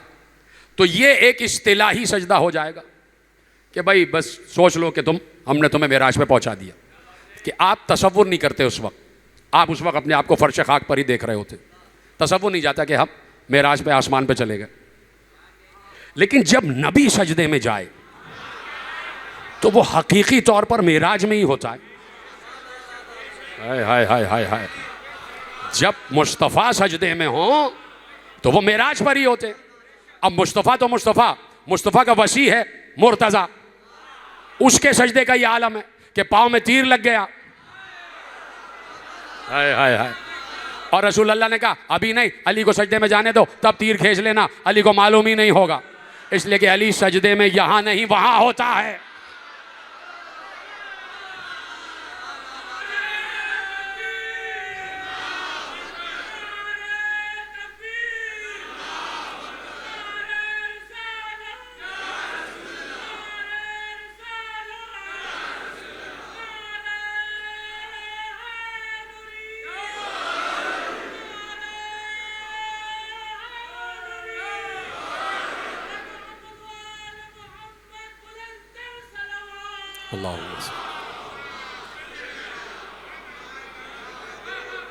सलामत रहें आप। बड़ा दकीक मौजू है, मौजू दकीक है, लेकिन आप इसे आसान बनाएं। ये आपको क्रेडिट जा रहा है, मौजू है बड़ा दकीक, लेकिन आपकी वजह से आसान हो रहा है। तो अब नबी तो जब हैं सजदे में तो वाकईन मेराज पर हैं, हर वक्त मेराज पर हैं। क्यों? इसलिए कि नबी हैं वली, और नबी के पास है विलायत, और विलायत हर वक्त मेराज पे रहती है। हाय हाय हाय, मेराज खत्म थोड़ी हुई है भाई। जब तक अल्लाह वली है, नबी वली है, अली वली है, विलायत मेराज पर ही रहेगी, विलायत मेराज पर रहेगी। तो नबी है वली और नबी है सजदे में, तो नबी की नमाज मेराज और नबी का सजदा नबी की नमाज की मेराज। तो कितनी बुलंद मेराज पर है रसूल। एक तो नमाज मेराज, फिर सजदा मेराज, और फिर उस मेराज के आलम पे कोई पुश्ते नबी पर आ जाए।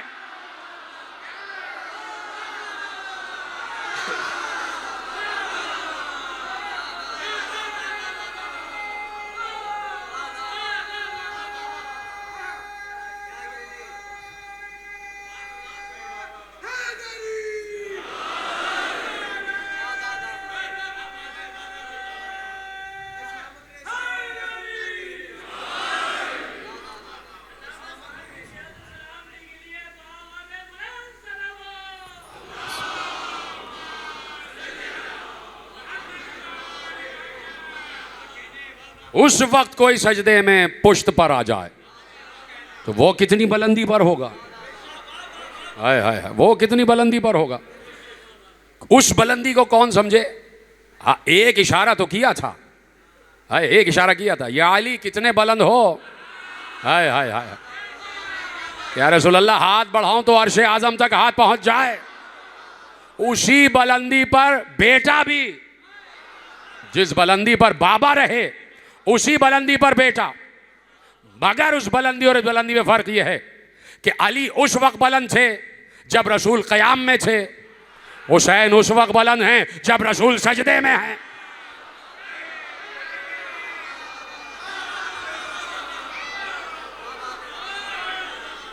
इतनी बुलंदी, बुलंदी। और बार बार रसूल ने नहीं, रसूल तो सजदे में थे इत्मीनान से। रसूल को मालूम है पुष्ट पर कौन है, और रसूल को यह भी मालूम है कि इनके अलावा पुष्ट पर आने की जुर्रत भी कोई नहीं कर सकता। बाकी कुछ लोग उठ के देख रहे थे, फिर सजदे में, फिर देखा, फिर सजदे में, लेकिन रसूल सजदे में थे, इसलिए कि अल्लाह से गुफ्तगू चल रही थी, रब से राजो नियाज हो रहे थे।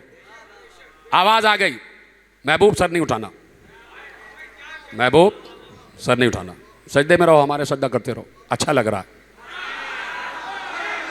हाय हाय,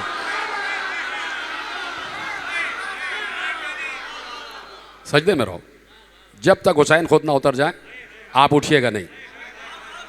वही आ रही है ना, तो वही में नाम हुसैन आ रहा है। हाय हाय, जिब्राइल के जरिए से कलाम हो रहा है, जिब्राइल के जरिए से पयाम आ रहा है, महबूब सजदे में रहो। 70 मरतबा सुबहान रब्बियल आला व बिहम्दे, 7 मरतबा कहना सबके लिए जायज़ है, लेकिन ये नबी है और अल्लाह का हुक्म है। 70 मरतबा सुबहान रब्बियल आला व बिहम्दे। और जब तक हुसैन खुद ना उतर गए, रसूल ने सजदे से सर नहीं उठाया। बता दिया ये है बुलंदी हुसैन, जो पुश्त रसूल पर वक्त सजदा आ जाए उसे हुसैन कहते हैं, जो पुश्त रिसालत पर वक्त सजदा आ जाए उसे हुसैन कहते हैं। हुसैन ने कहा, नाना आपने 70 मरतबा तस्बीह पढ़ी, मैं 72 गले दूंगा। नाना मैं ये कर्जा उतारूंगा और इस सजदे को फना नहीं होने दूंगा। नाना मैं इस सजदे को ख़त्म नहीं होने दूंगा, आपका सजदा यादगार रह जाएगा। और सजदा हर किसी के लिए यादगार है, वो सजदा जो हुसैन का सजदा। मेरे अजीज़ों, कायनात में कोई ऐसे पुरखतर हालात में ऐसे सजदे न कर सका जैसे हुसैन ने किए, जैसे हुसैन ने किए कि बरसते हुए तीरों में सजदे, बरसते हुए तीरों में सजदे। उस वक्त भी हुसैन ने नमाज पढ़ी है बरसते तीरों में, लेकिन सलाम हो अंसाराने हुसैन पर। काका आप नमाज पढ़िए, हम सीना सिपर हो जाएंगे। तो उस वक्त उन अंसार की नमाज ही ये थी कि वो हुसैन की नमाज की मुहाफ़िज़त कर रहे थे। अंसाराने हुसैन, अंसाराने हुसैन सब के सब वली हैं।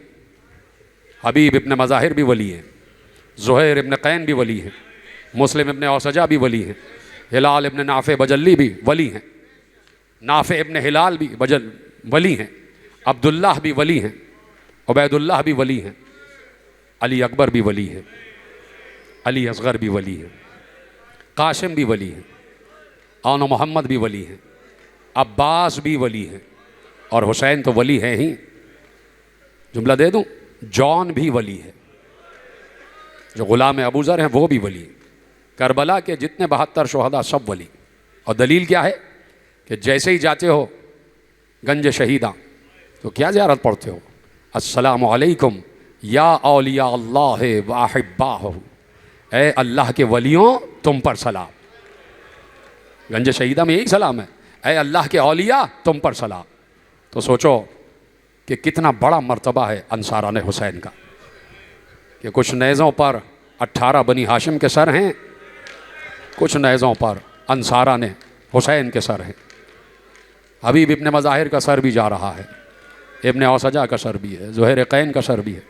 चंद सर थे अंसार में जो रह गए थे, बाकी तो सब अपनी अपनी रिश्तेदारियां निभा के ले गए थे इधर उधर, क्योंकि जिस वक्त हुसैन की लाश की पामाली का ऐलान हुआ है,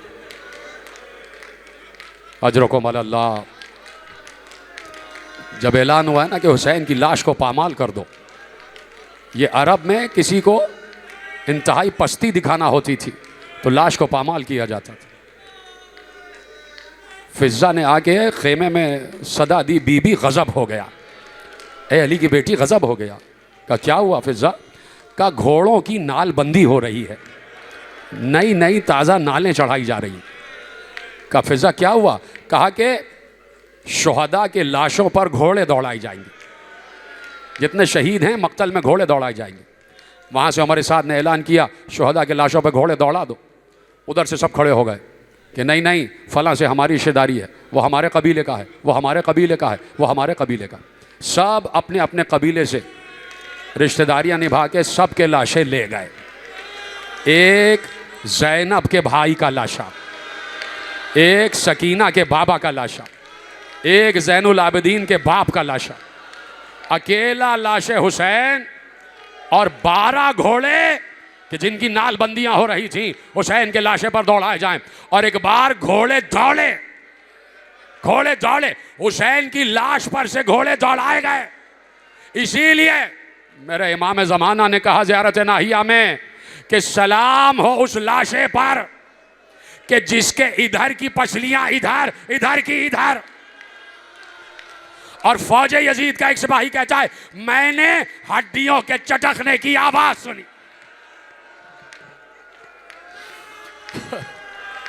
मैंने हड्डियों के चटकने की आवाज सुनी। घोड़े दौड़ा दिए हुसैन के लाशे पर। घोड़े घूम के दोबारा उमर साद के लश्कर पे लाके खड़े कर दिए गए।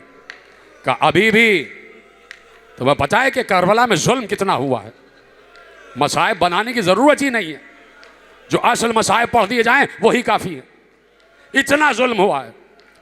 उमर साद ने कहा कि नहीं, अभी मुझे तशफ़ी नहीं हुई, मैं चाहता हूं हुसैन की लाश का कीमा बन जाए। मक्तल से लफ्ज पढ़ रहा हूं, मक्तल से। का इतने घोड़े दौड़ा दो कि बोटियों तक का पता ना चले। यही प्लानिंग थी, यही मंसूबा था कि हुसैन के लाशे का मालूम ही ना हो। जब दूसरी बार आया है हुक्म कि लाशे पर घोड़े दौड़ाए जाएं, तो एक बार फिज़ा ने इजाज़त मांगी, बीबी मुझे इजाज़त है, यहीं पर एक शेर रहता है जिस शेर से अमीरुल मोमिनीन ने वसीयत की थी इसके बाप से, और अली ने उसका फरीजा यहां पे लगाया था।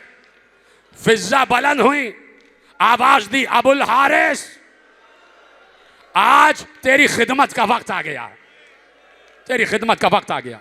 शेर आ गया और आज भी मकाम शेर फिज़ा करबला में मौजूद है। हाय हाय, ख़त्म हो गई बात मेरे अजीज़ों।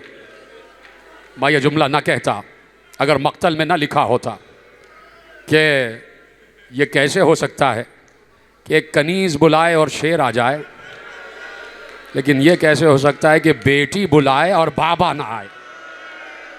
बेटी बुलाए और बाबा ना आए। बाबा देख रहा है, इसलिए कि इम्तिहान की मंजिलें हैं।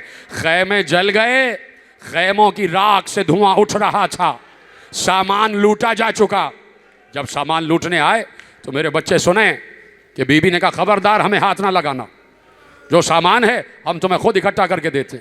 सारी बीबियों के जेवरात जिसके पास जो था सब एक चादर में जमा किया गया, गठरी बना के दे दिया गया। कहा कि जाओ, जिसको लूटना है कल आके लूटना। बच्चे कोई इधर भाग रहे थे, कोई इधर भाग रहे थे। 64 बच्चे थे, 64 बच्चे।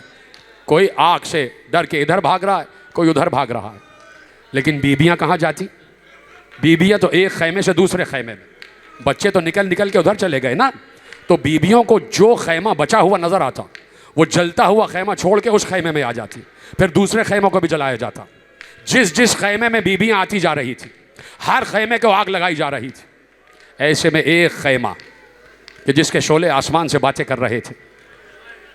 हमीद कहता है मैंने देखा एक बीबी बार बार उस खैमे में जाना चाहती है। वो कहता है मैं समझा बहुत कीमती शय है जो इस खैमे में इस बीबी की रह गई है, लेकिन आग की लपटें ऐसी आ रही थी वो बीबी बार बार पलट के वापस आ जाती। एक बार उस बीबी ने नजफ का रुख करके कहा या अली अदरिकनी, और वो बीबी जलते हुए खैमे में दाखिल हुई। और मैं ये सोच रहा था अब ये बीबी भी जल जाएगी। ऐसे में वही बीबी बाहर आई, लेकिन अब वो तन्हा बाहर ना आई, उसकी पुश्त पर 24 बरस का बीमार ज़ैनब इमामत को बचा के ले आई। क्या क्या सहा है ज़ैनब ने, और कोई आंख है जो मुसलसल देख रही है। कि ज़ैनब इम्तिहान की मंजिल से गुजर रही हैं और एक एक इम्तिहान ज़ैनब का आगे बढ़ता जा रहा है। यहाँ तक कि सारी बीबियों को जमा किया। जमा करने के बाद बीबियों को बिठा दिया और कहा उम्मे लैला परेशान ना होना, उम्मे रबाब घबराना नहीं, उम्मे कुलसूम परेशान ना होना। आज अब्बास नहीं है तो क्या हुआ, अब्बास की बहन है। ज़ैनब ने एक टूटा हुआ खैमा, चौबे खैमा उठाई, नेज़ा उठा के बीबियों को तलाया करना शुरू किया, बच्चों को इकट्ठा करके ले आई। लेकिन दो बच्चे अजीब आलम में मिले कि जिस वक्त ज़ैनब और उम्मे कुलसूम बच्चों को तलाश करने जा रही थी तो फुरात के किनारे झाड़ियों में दो बच्चे लेटे हुए थे। दो बच्चे लेटे थे। लिखा ही जाता है कि मुस्लिम इब्न अकील के दो छोटे बच्चे जो मुस्लिम के साथ थे का दो बच्चे लेटे हुए थे। ज़ैनब ने कहा उम्मे कुलसूम आहिस्ता आहिस्ता, बच्चे सो रहे हैं, शायद सो गए हैं, एक को तुम उठाओ एक को मैं उठाती हूँ। दोनों बहनें जब बच्चों के नज़दीक पहुँची तो दोनों ने रोते हुए कहा इन्ना लिल्लाहि व इन्ना इलैहि राजिऊन, इसलिए कि दोनों के सीनों पर घोड़ों के सुमों के निशान। दोनों बच्चे घोड़ों की टापों में आके कुचल गए। दो बहनों ने दो भाइयों के लाशों को उठाया और ला के मक्तल में रख दिया। अब ज़ैनब हैं और चिल्लाया है, आखिरी जुमला तकरीर का, ज़ैनब हैं और बीबियों का चिल्लाया है और सूरज डूब रहा है। सूरज को तो गहन लगी चुका था, मगरिब का वक्त आ चुका था। ऐसे में ज़ैनब ने देखा दूर से कोई घोड़सवार है जो आ रहा है। क्या आप भी पढ़ने के लिए कुछ रह गया है? दूर से कोई घोड़ा पे बैठा हुआ आ रहा है। ज़ैनब ने वहीं से चौबे खैमा को बुलंद करके कहा आए आने वाले, जहाँ से आया है पलट जा, इसलिए कि अभी अभी हम बच्चों को तलाश करके लाए। थोड़ी सी ठंडी हवा चली है, बच्चे सो रहे, अगर कुछ लूटना हो तो सुबह आके लूटना। वो घोड़ा सवार रुका नहीं, वो आगे बढ़ता आ रहा है और इधर से ज़ैनब कह रही है मैं कह रहा हूँ रुक जा, मैं कह रही हूँ रुक जा। जब वो करीब आया तो ज़ैनब ने जलाल के आलम में कहा अली की बेटी हूँ मैं, अली की बेटी कह रही है और तू रुकता नहीं है। एक बार सवार करीब आके कहता है ए बीबी जरा दोबारा तो कहो कौन कह रहा है? कहा मैं अली की बेटी, मैं अब्बास की बहन, ए आने वाले अली की बेटी कह रही है, तू रुकता नहीं। ज़ैनब एक मरतबा आगे बढ़ी, लजा में फरस पे हाथ डालकर कहा मैं कह रही हूं और तू रुकता नहीं। एक बार सवार ने चेहरे से नकाब हटाई, कहा ज़ैनब बाबा को ना पहचाना, अरे अली आ गया, अली उतरे। का ज़ैनब अब अली है, का बाबा भैया का लाशा पामाल हो गया, बाबा खैमों में आग, बाबा सर पर चादर नहीं।